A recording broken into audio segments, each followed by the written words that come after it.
This week's Fundraising Friday. This week, we're talking about fundraising in a crisis. There certainly are a lot of negative factors going on in the broader environment in which nonprofits are operating these days.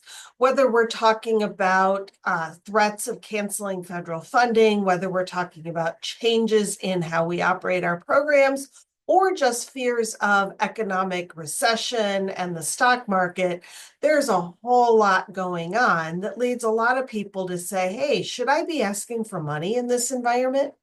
Short answer, yes. Longer answer, absolutely. The need for nonprofits to raise money has never been greater.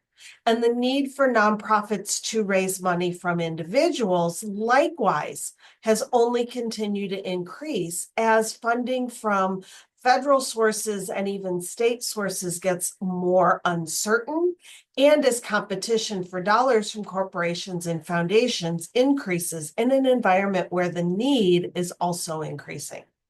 So how can you ask for gifts in this type of environment? First of all, you want to make sure you are telling your organization's story. We live and breathe this environment every day, but a lot of people don't. They just don't understand how things that are happening at the federal level are impacting local nonprofits. Not their fault, they just don't live in this environment, and so it's not part of their worldview. So make sure you tell them. Tell them how your need is increased. Tell them how the people that you serve are relying on you more than ever.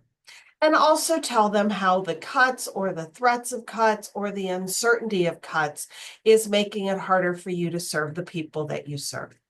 Second of all, make sure you're listening to the people who you are asking to support your organization. They may have just lost their job.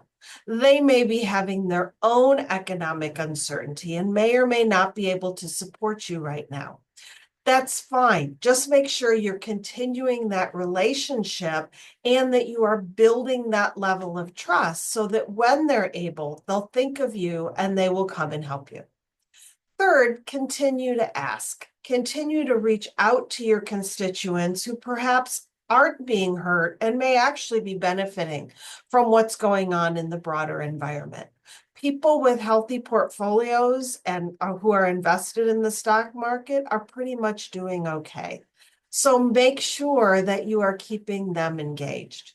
Remember that fund development is all about people. It's all about relationships. You want to make sure that you are developing very close, very trusting relationships with individuals so that in times of crisis like these, you do have people that you can reach out to. If not now, then start today for next time. That's this week's Fundraising Friday. Thanks. Have a great weekend.